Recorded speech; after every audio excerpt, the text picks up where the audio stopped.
जय श्री राम। आज हम बात करेंगे कि नवंबर 2021 का महीना मीन राशि वालों के लिए कैसा रहने वाला है।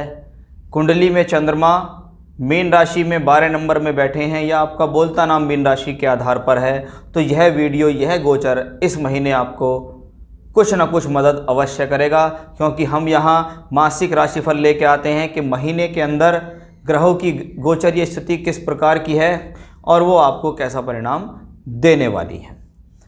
वीडियो को शुरू करने से पहले इस महीने दीपावली का पावन पर्व, मैं आप सभी लोगों को इसकी बहुत बहुत शुभकामनाएं देता हूं। और वीडियो में हम इस बारे में भी बात करेंगे कि दीपावली के समय पर आपको ऐसे कौन से विशेष पूजा पाठ करने चाहिए जिनके द्वारा आप अपने जीवन में अच्छा सुख शांति समृद्धि प्राप्त कर सकें। सबसे पहले गोचरीय व्यवस्थाओं को देखें कि बृहस्पति और शनि जो अब तक मकर राशि में वक्री चल रहे थे, अक्टूबर के महीने में ये दोनों प्लैनेट मार्गीय अवस्था में आ गए हैं और नवंबर के महीने में भी ये ग्रह मार्गीय अवस्था में रहेंगे। तो वहीं बृहस्पति देव 20 नवंबर को राशि परिवर्तन कर जाएंगे और राशि परिवर्तन करके ये कुंभ राशि में प्रवेश करेंगे। यानी शुरुआत में गुरु शनि की युति रहेगी, बाद में गुरु शनि दोनों अलग अलग हो जाएंगे। राशि से अष्टम में सूर्य मंगल का योग बन रहा है। आपको दिखाई दे रहा होगा कि राशि से अष्टम में सूर्य मंगल की युति है। बुध भी इनके साथ ही हैं। 3 नवंबर को बुध का भी परिवर्तन कन्या से तुला राशि में हो जाएगा। राहु केतु अभी भी वृश्चिक और वृषभ राशि में गोचर बनाए हुए हैं। तो शुक्र धनु राशि के अंदर राशि से दशम में भ्रमण कर रहे होंगे। आइए देखते हैं गोचरीय व्यवस्था आपके लिए कैसी है। शुक्र के बारे में बात करें, शुक्र 10th हाउस में बैठा हुआ ग्रह है। दशम भाव आपके कार्य क्षेत्र के लिए दर्शाता है। जब जब आपके दशम भाव में कार्य क्षेत्र में कोई भी सौम्य ग्रह का गोचर हो तो वह हर्डल्स को दूर करने के काम आता है, वह परेशानियों को दूर करने के काम आता है। शुक्र जैसा सौम्य ग्रह दशम भाव में अगर ट्रांजिट करे तो कुछ ना कुछ कार्य क्षेत्र के अंदर कुछ नया होना, कार्य क्षेत्र को कुछ सुंदर बनाना, ऑफिस को कुछ अच्छा बना लेना, या ऐसा कुछ भी जो आपके कार्य क्षेत्र में कुछ सुंदरता ला सके, क्योंकि शुक्र सौंदर्य का प्रतीक है। यह शुक्र आपकी राशि से तीसरे और अष्टम का मालिक भी है। अगर स्वामित्व की बात करें, अष्टमेश का दशम में ट्रांजिट होना कार्य क्षेत्र में कुछ समस्या अवश्य देता है, लेकिन ये सौम्य ग्रह हैं इसलिए कोई बहुत बड़ी परेशानी यहाँ नहीं देंगे। तृतीयेश होने के कारण कार्य क्षेत्र में कुछ संघर्ष बढ़ सकता है। अचानक से कुछ ना कुछ यात्राएं, एकदम से किसी काम के लिए निकलना भी इस दौरान संभव दिखाई दे रहा है। तो शुक्र बेहतर हैं, सौम्यता के आधार पर बेहतर हैं, नुकसान देने वाले ग्रह नहीं हैं। वहीं आप देखिएगा सूर्य मंगल के योग को। सूर्य आपकी राशि से छठे घर के मालिक हैं। छठा घर रोग, ऋण, रिपु, परेशानी, झगड़ा, झंझट के लिए जाना जाता है। इसको कुछ लोग विपरीत राजयोग कहते हैं कि छठे का मालिक 8वें घर में हो तो विपरीत राजयोग है। हाँ, बिल्कुल ऐसा ही होता है, लेकिन यहाँ छठे का मालिक अगर 8वें में जाएगा तो एक घर का मालिक दूसरे घर में जा रहा है, वो दोनों घर के कारकत्वों को ग्रहण कर रहा है। इसका मतलब उसको अड़चने तो लानी है, उसको दुविधाएं परेशानी तो लानी है, लेकिन विपरीत राजयोग के कारण जब आप विषम परिस्थितियों में फंसेंगे तो ये ग्रह आपको वहाँ से निकाल कर लाएगा। इसको हम यहाँ ऐसे मान सकते हैं। वहीं दूसरी तरफ सूर्य नीच के होकर बैठे हैं तो कुछ हेल्थ इश्यूज तो देने में सक्षम हैं। उस बारे में भी थोड़ा सा आपको यहाँ सावधान रहना होगा। तुला राशि में जब ये ग्रह नीच का होकर अष्टम में हो, अग्नि से सावधान रहें, करंट से सावधान रहें, ज्वर ना हो जाए, ताप ना बढ़ जाए, शरीर बुखार ना आ जाए। ऐसे योग भी इसी कॉम्बिनेशन से दिखाई देते हैं। जोड़ों के अंदर दर्द रहना, माइग्रेन की समस्या भी इन्हीं कॉम्बिनेशन से आती है। 17 नवंबर के आसपास सूर्यदेव इस राशि को छोड़कर वृश्चिक में आएंगे, जो कि आपको इन सब परेशानियों से छुटकारा दिलाएंगे। मंगल भाग्येश हैं आपके और धनेश भी हैं। अच्छी बात, धन का मालिक धन को देखता है। धन का मालिक धन को देखे, किसी न किसी प्रकार से आय के अवसर आते रहेंगे, धन मिलता रहेगा। ये सेकंड हाउस है, वे ऑफ टॉकिंग का हाउस है। आपकी बोलचाल के माध्यम से पैसा आ सकता है। लेकिन दूसरी तरफ देखें कि आपके धन का मालिक अष्टम भाव में चल रहा है और भाग्य का मालिक भी अष्टम में चल रहा है।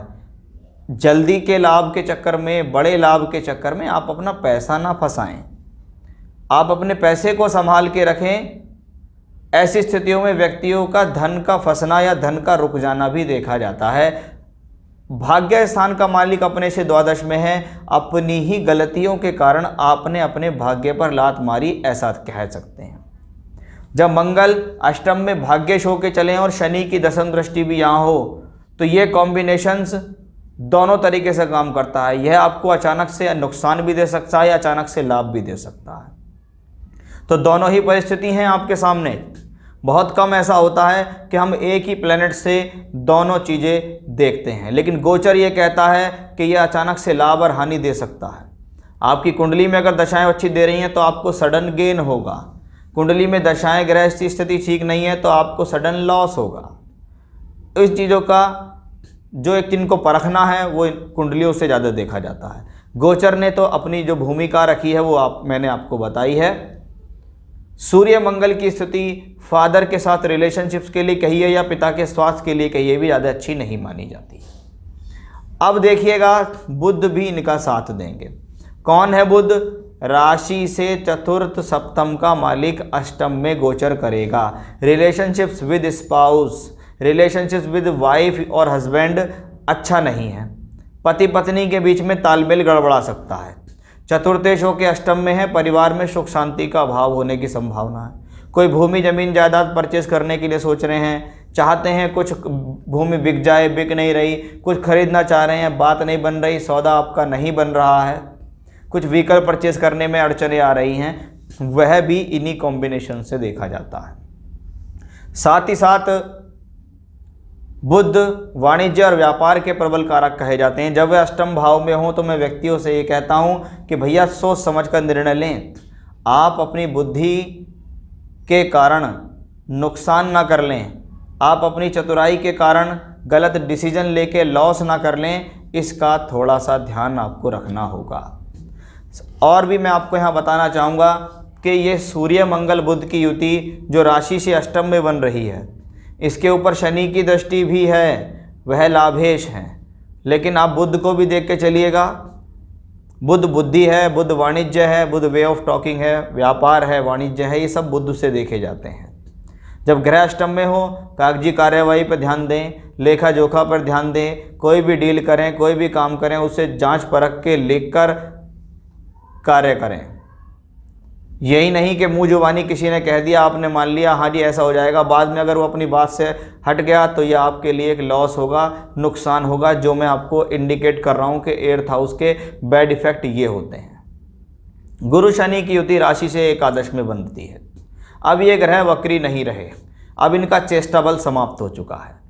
अब ये ग्रह मार्गी हैं। अच्छा यही है कि बृहस्पति अभी तो 11th में चल रहे हैं। राशि से 11th में कोई भी ग्रह आता है आय के साधन बना के रखता है, फायदे की स्थितियों को बनाकर रखता है ये प्लैनेट। लेकिन इस प्लैनेट को मैं यहाँ खराब नहीं कहूँगा। क्यों? सबसे मुख्य ज्योतिषीय नियम, ग्रह जिस भाव में है उसका मालिक अगर मजबूत है तो वो आपको होने नहीं देगा कुछ भी।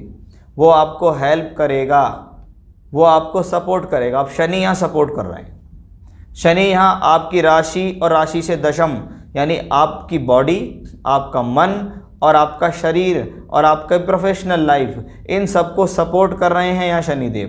यानी मेहनत में तो आपके कमी नहीं है, लगातार आप मेहनत कर रहे हैं, कार्य क्षेत्र में आप आगे बढ़ रहे हैं। लेकिन अब ये मार्गी शनि आगे की तरफ चलता है। फिर ये 20 नवंबर को कुंभ राशि में प्रवेश करेगा। तब क्या होगा? स्ट्रगल बढ़ेगा। इसको मैं स्ट्रगल बढ़ने पे इसलिए कहता हूँ क्योंकि जब भी कोई ग्रह कर्म क्षेत्र का मालिक भी है, राशि का मालिक भी है, राशि से द्वादश में और कर्म क्षेत्र का मालिक भी द्वादश में चले तो प्रोफेशनल लाइफ में एफर्ट्स तो बढ़ने वाले हैं। लेकिन ये एक सौम्य ग्रह है, इसलिए घबराने की इससे कोई ज़रूरत नहीं है। ये कुंभ में रहेगा कुछ समय के लिए, लेकिन बाद में ये मीन में भी पहुंचेगा। तो ये भी आपके लिए एक अच्छा ही है कि कोई बात नहीं है, आने दो ग्रहों को, मेहनत ही तो कराएगा और मेहनत करके ही व्यक्ति जीवन में आगे बढ़ता है। मजबूती ही उस व्यक्ति को जीवन में आती है जो अपने बल पर, खुद के बल पर आगे बढ़ने की क्षमता रखता है। तो ये गुरु यहाँ से परिवर्तन करके चले जाएंगे और राशि परिवर्तन करने के बाद ये आपके लिए कोई नुकसानदायक नहीं है। शनि अच्छे और प्रबल अवस्था में होंगे क्योंकि वो स्वराशि के होंगे। वो लगातार आपको सपोर्ट देंगे, लगातार आपको गेन देंगे, सोर्स ऑफ इनकम बना के रखेंगे। तो ये तो थी एक गोचरीय व्यवस्था जिसके बारे में मैंने आपको बताया है। अब मैं बात करता हूँ कुछ विशेष उपायों की जो आपको दीपावली के समय पे मुख्य तौर पर करनी चाहिए। क्या करना चाहिए?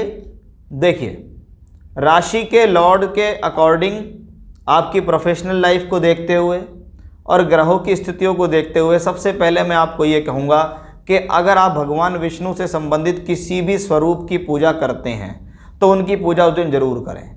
चाहे भगवान परशुराम हो, भगवान राम हो, भगवान कृष्ण हो, भगवान बुद्ध या कोई अन्य भगवान विष्णु का अवतार, उस दिन आप अत्यंत पूजनीय हो जाएं, उनके लिए अवश्य पूजा करें।